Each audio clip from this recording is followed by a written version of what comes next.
Contra a cultura. O Evangelho clama pelo diferente. Em 3, 2, 1, gravando. Começando mais um Contra a Cultura, chegando aqui para você na Rádio Novo Tempo e também no canal Cristãos Cansados. Se você ainda não segue a gente, se você ainda não se inscreveu no canal, sua oportunidade é agora. Você está ouvindo a gente pela rádio e corre lá no YouTube, procura por Cristãos Cansados e deixa a sua inscrição lá, ative as notificações. E aí você vai ficar a par não só do conteúdo que a gente traz aqui na rádio, mas também de muito conteúdo extra que sai por lá. De vez em quando tem conteúdo muito legal para você crescer em graça, crescer em fé e sabedoria e estudando a palavra de Deus. Vai ser um prazer recebê-lo por lá. Beleza? Então procure lá Cristãos Cansados no YouTube e você se inscreva e deixe as notificações ativadas. Beleza? Estamos chegando no 6º episódio da nossa temporada que se chama Campanha de Sabotagem. No episódio anterior, episódio número 5, a gente conceituou um pouco mais aí a descrição do que significa de fato o Evangelho. E a gente quer desenvolver um pouco mais essa ideia hoje no episódio que se desenvolve a seguir, tá bom? E para ajudar a gente mais uma vez, Vanédia Cândido. Tudo bem, Vanédia? Tudo bom, Isaac? Tudo bom, pessoal? Alegria grande estar aqui de novo.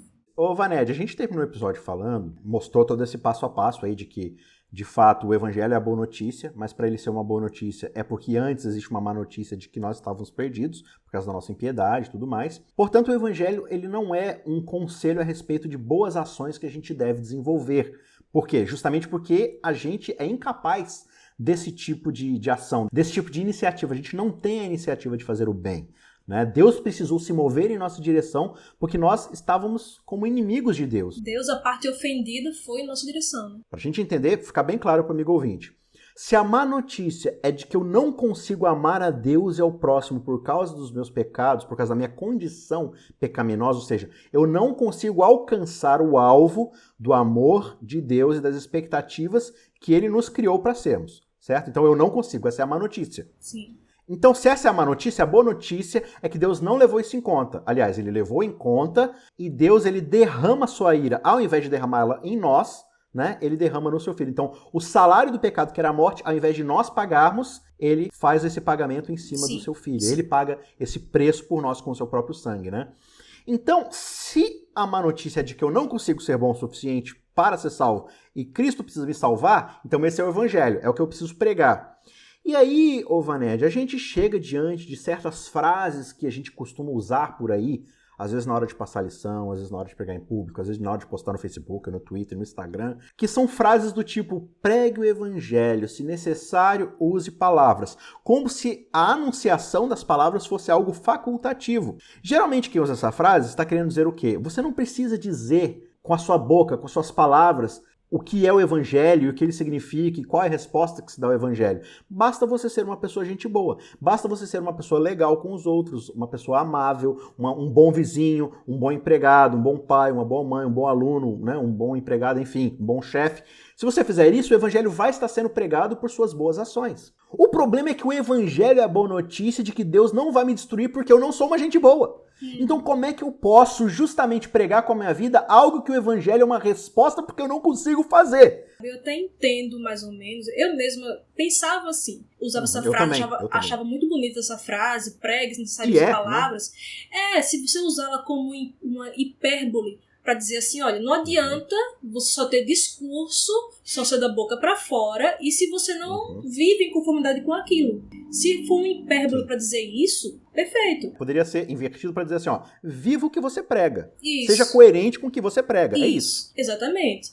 A questão é que, geralmente, as pessoas utilizam essa frase para dizer assim, não precisa pregar, basta viver. E se você viver, as pessoas já vão crer, já vai ser suficiente. Só que a noção bíblica de pregação, de testemunho, sempre envolve algo que você fala.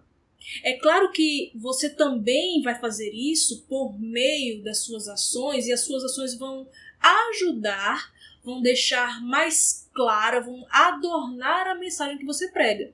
Então, se você só fala e você não vive em conformidade com aquilo, isso não vai ter grandes reverberações se você não está, de fato, adornando a mensagem com uma vida condizente com ela.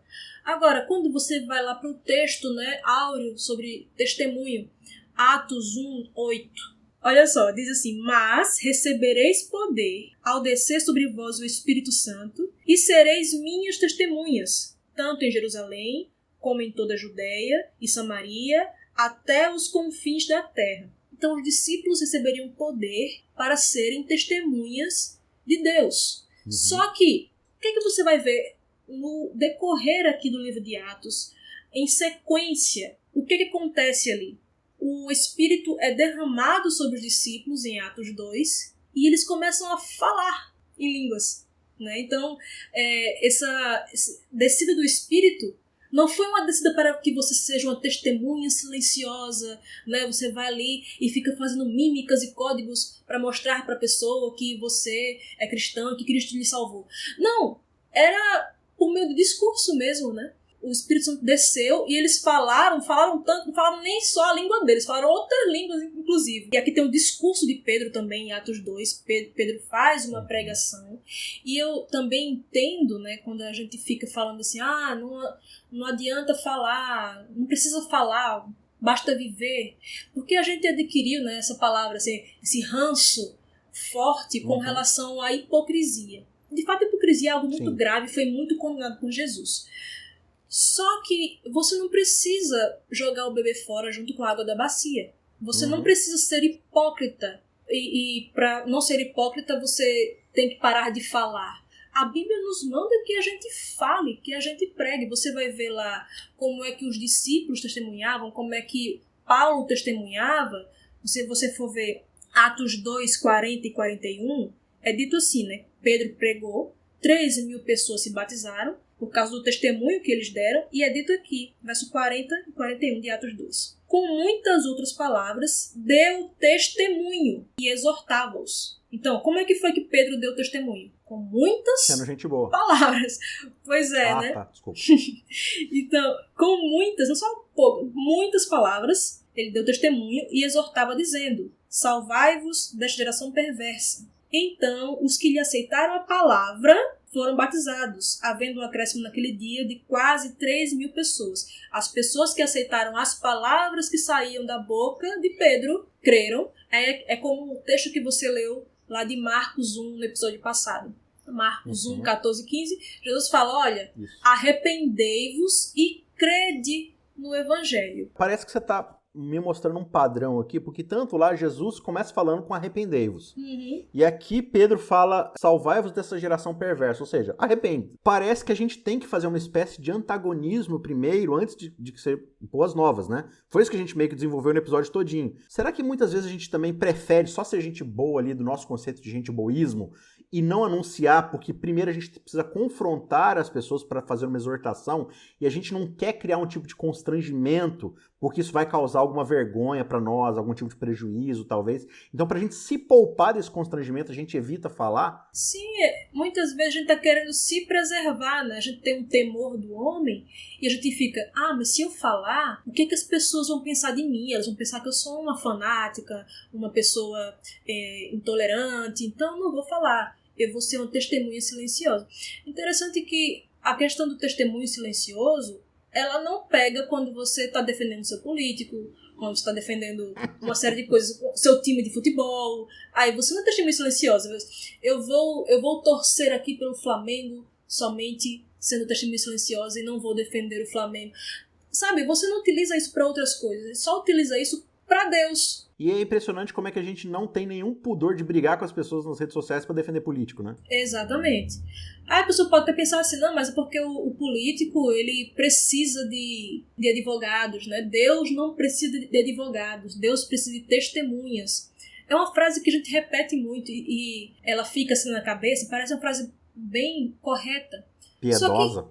Só que na verdade, se você for ver, se Deus só for utilizar o que ele precisa, na verdade, então ele vai acabar com o mundo todo, porque ele não precisa de nada. Deus não precisava ter criado o universo. Deus não precisa de você, sabe? Assim, talvez choque algumas pessoas, mas assim, Deus não precisa de mim, nem de você. Só faça esse seguinte exercício mental. Se você deixar de existir amanhã, ou toda a humanidade deixar de existir amanhã, Deus vai deixar de ser Deus? Se a resposta for não, então Deus não precisa de você. Agora eu vou morrer porque Deus não precisa de mim?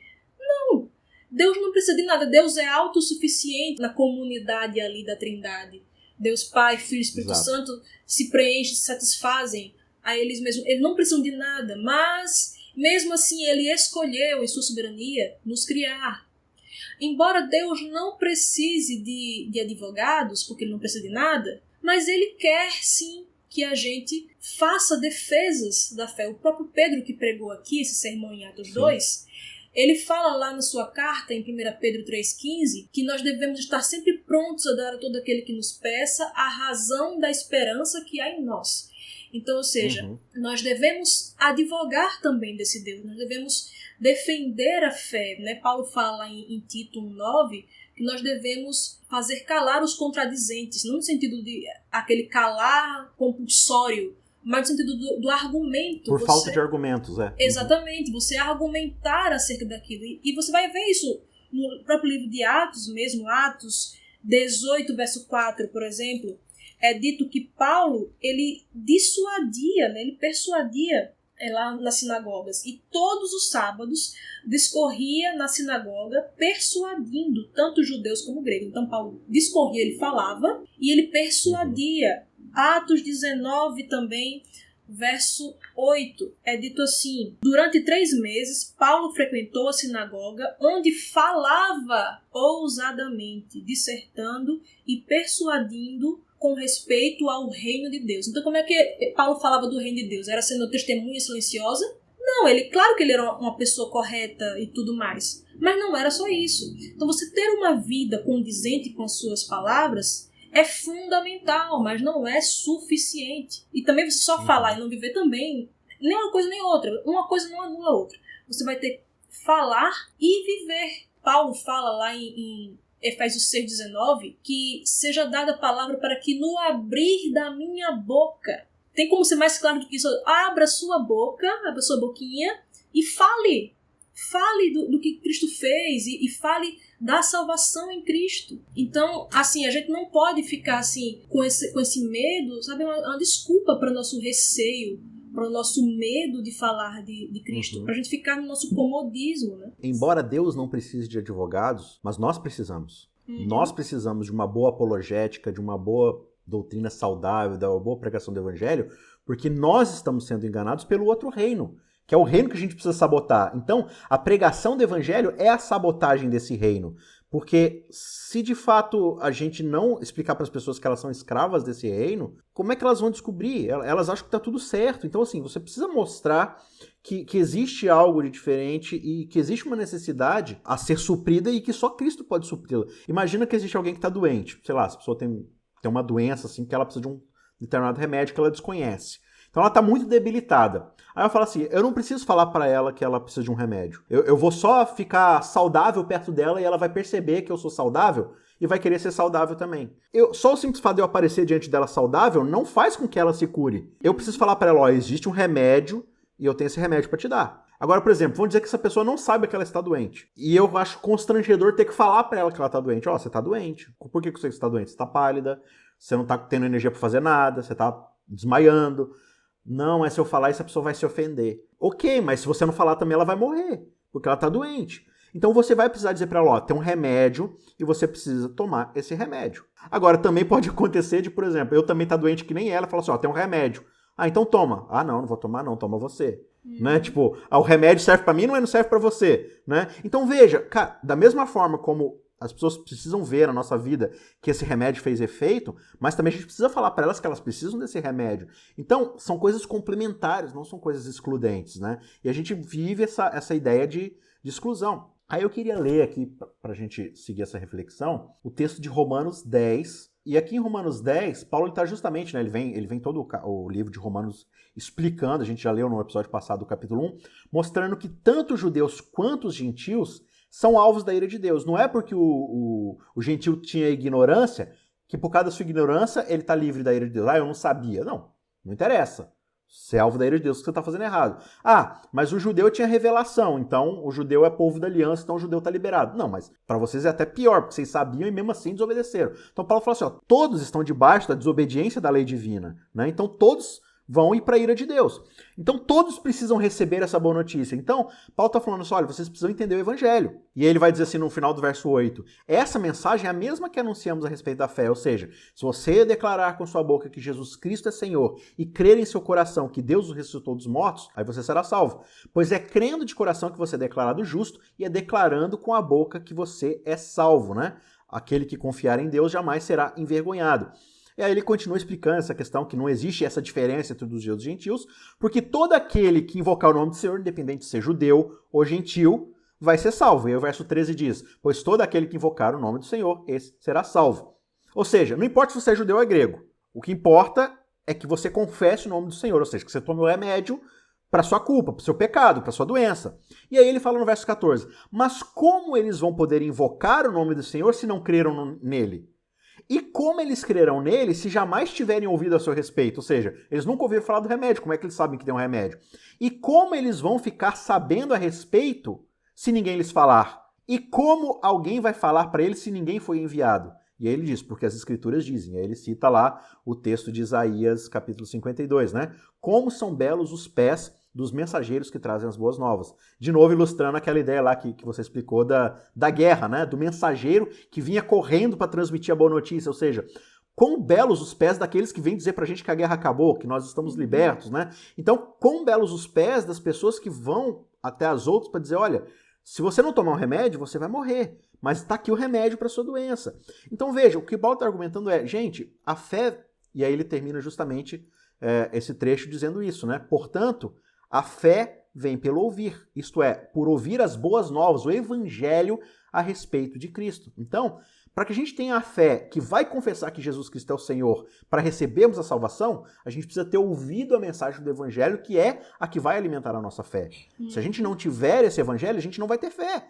Né? Então como é que a gente quer desenvolver uma fé salvífica se a gente não tem as boas novas a respeito de quem é Jesus Cristo, para que a gente possa depositar a nossa fé nele? Né?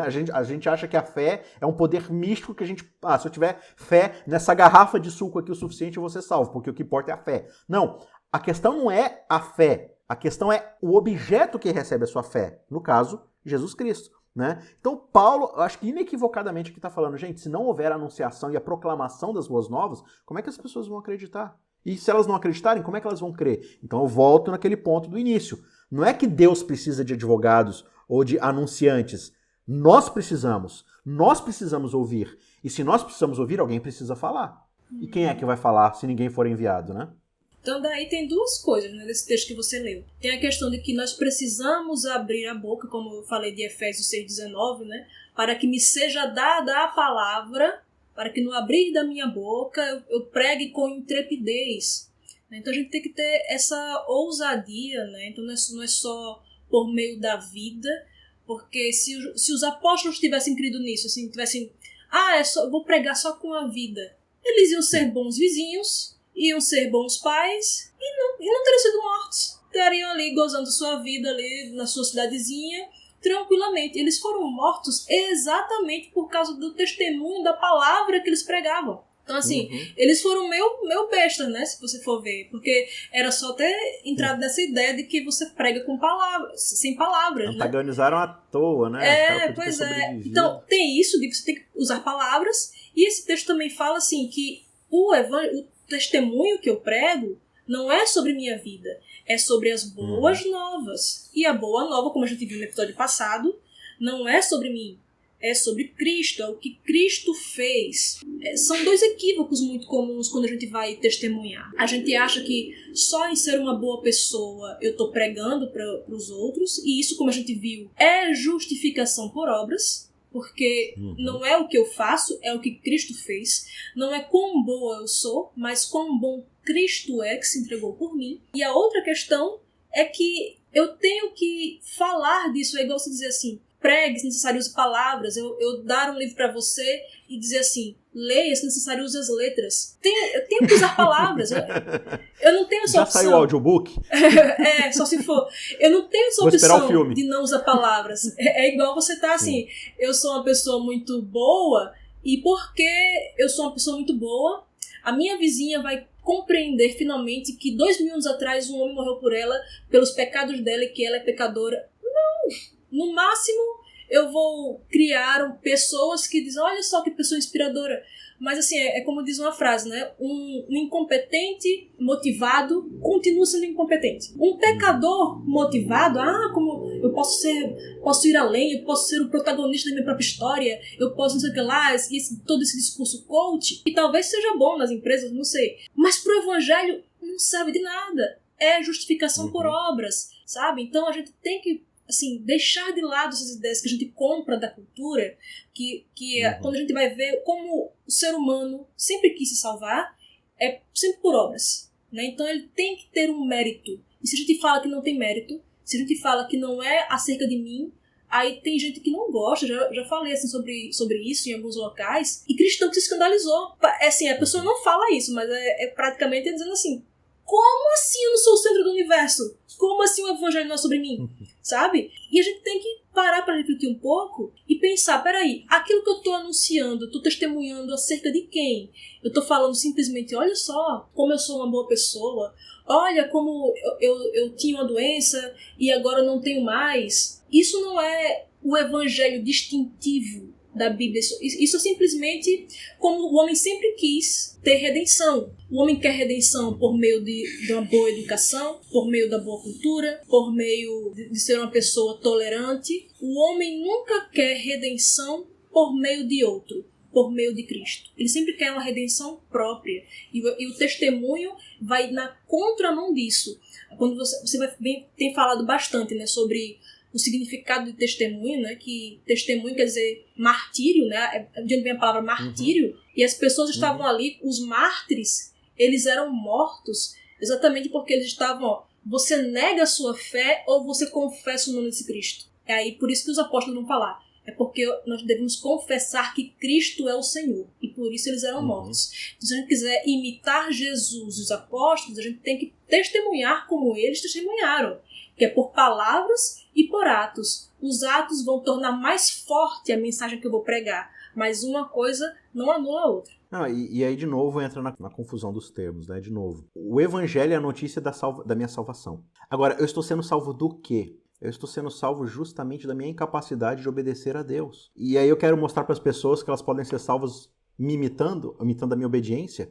Você está anulando a mensagem do evangelho. Então, assim, qual que é o grande lance? O que é o pecado, no fim das contas? Como a gente falou um pouco no episódio passado. Deus estabeleceu o seu reinado no universo, nos criou como seus súditos. O nosso pecado foi dizer, eu não quero Deus como rei. Eu não quero Deus como Senhor. Eu quero ser o meu próprio rei. Eu quero ser o centro do universo. Então, esse é o nosso pecado. Aí, o que a gente faz? Não, vamos pregar o evangelho. O que é o evangelho? É a minha vida. É a minha performance. Não, o evangelho é você confessar com a sua boca que Jesus Cristo é o Senhor. Você ganha essa habilidade quando você o reconhece. Então, o que é a salvação? A salvação é você reconhecer com sua boca que Jesus Cristo é o Rei, é o Senhor. Ele é Senhor sobre sua vida. Qual que é o efeito desse reconhecimento? Você para de tentar ser o seu próprio rei, que é um pecado. Você para de tentar governar a sua própria vida. Essa é a salvação. Por isso que você tem que reconhecer o seu Senhor e do Senhor. Então, por que a gente não quer pregar o evangelho muitas vezes? Porque a gente não quer reconhecer o senhorio do Senhor. Por que a gente não quer aceitar que outra pessoa assuma o que era nosso, né? O que a gente deveria receber como punição? Porque se eu reconhecer que foi ele que assumiu, eu preciso reconhecer que ele é o meu Senhor. Então eu preciso abandonar minha vida e reconhecer que ele é soberano sobre mim. E a gente não quer fazer isso de forma alguma. Mas o que a gente faz? O evangelho é a notícia de que eu não sou suficiente, por causa disso eu preciso de Jesus que é suficiente. Então eu vou pregar com as minhas obras, ou seja, eu sou suficiente. Isaac, só para deixar assim bem claro, porque as pessoas costumam confundir muito isso. Quando a gente fala que o evangelho não é sobre nós, que o testemunho não é sobre minha vida, é sobre a vida de Cristo, o que ele fez, as pessoas sempre encasquetam com esse ponto. Então eu não preciso viver uma vida santa? Precisa. Mas a questão é que você... Porque Jesus Cristo é o seu Senhor. Exatamente. Você confessou com sua boca que ele é o seu Senhor. Se ele é o seu Senhor, você vive no reino dele. O reino dele tem regras. Exatamente. E essas regras devem ser seguidas porque ele é o seu Senhor. Então você fala assim, ok, aceitei morar no reino dele, mas não vou obedecer as regras dele. Desculpa. Ele não é seu Senhor. É igual assim, nós não podemos viver o evangelho, e isso é uma coisa que também muita gente não entende. Fala assim, tem que viver o evangelho. Só que, como eu disse, o evangelho não é sobre outro. Então como é que eu posso viver? Como é que eu posso viver uma notícia? Eu não posso viver uma notícia, eu posso viver em conformidade posso viver à luz dessa notícia. Então, se você vem... Os resultados que essa notícia desencadeia. Exatamente. Né? Então, se você vem na minha casa, bate na minha porta e diz, olha, a barragem vai estourar, essa é a notícia. Aí você diz, mas a boa notícia é que dá tempo. Foge agora que dá tempo de se salvar. Essa é a boa notícia. Como é que eu vou viver essa notícia? Você sabe dessa notícia aí, certo? Você vai, chega na sua casa, arruma suas coisas e vai embora. E não avisa a ninguém. Todo mundo, oxe, Isaac foi embora. Isaac se mudou. E morre todo mundo afogado. Né? Porque você não proclamou essa notícia. Então, avise que a barragem estourou. Se necessário, use palavras. Exatamente. Então, quando eu ouço notícia e creio na notícia, por isso que é arrependei-vos e crede no Evangelho. Por isso que o Evangelho não é algo a ser vivido, é algo a ser crido. Eu vou viver em conformidade com as notícias. O que eu vou fazer? Vou arrumar minhas coisas e vou embora. Porque eu criei nessa boa notícia de que há salvação se eu fugir. A mesma coisa é com o Evangelho. Já pensou assim? William Bonner está lá anunciando que os Estados Unidos entrou em guerra com o Iraque por meio de mímica, não sei, dizendo assim, agora eu entendi que saiu a vacina para o Covid, porque o William Bonner fez assim no ombro, aí eu entendi que por meio desse gesto aqui, porque ele pregou sem palavras, ele deu notícia sem palavras.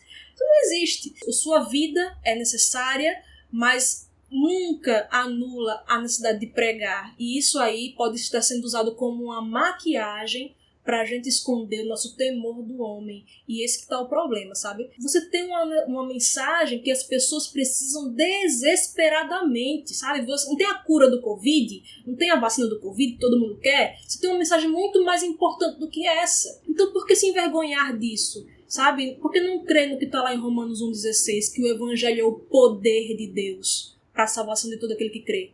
O Evangelho não é sobre mim, é sobre Deus, é o poder dele para salvar. Eu não posso me envergonhar disso, não tem por que me envergonhar disso, sabe? Com essa conclusão, que a Vanédia muito bem explicou, a gente chega ao final desse episódio. Eu espero que tenha ficado claro para vocês, mas se por acaso ainda não ficou muito claro, se ainda tem alguma coisa que você precisa de mais explicação, por favor, escreva nos comentários lá no nosso canal no YouTube, que estamos cansados, que se tiver alguma coisa que a gente possa fazer para ajudar você a entender mais desse evangelho, por favor, não deixe de comentar lá e perguntar. E no decorrer do restante dessa temporada, a gente vai continuar falando sobre como evangelizar, então, de fato, como pregar o evangelho. A gente vai discutir um pouco mais sobre isso, mas eu espero que essa questão desses conceitos tenham ficado claro para você e vai ser um prazer sanar qualquer tipo de dúvida dentro do que a gente puder, dentro do que for nossa possibilidade. Por hora, nosso abraço para você e a gente se vê na semana que vem. Tchau, tchau. Contra a cultura. O evangelho clama pelo diferente.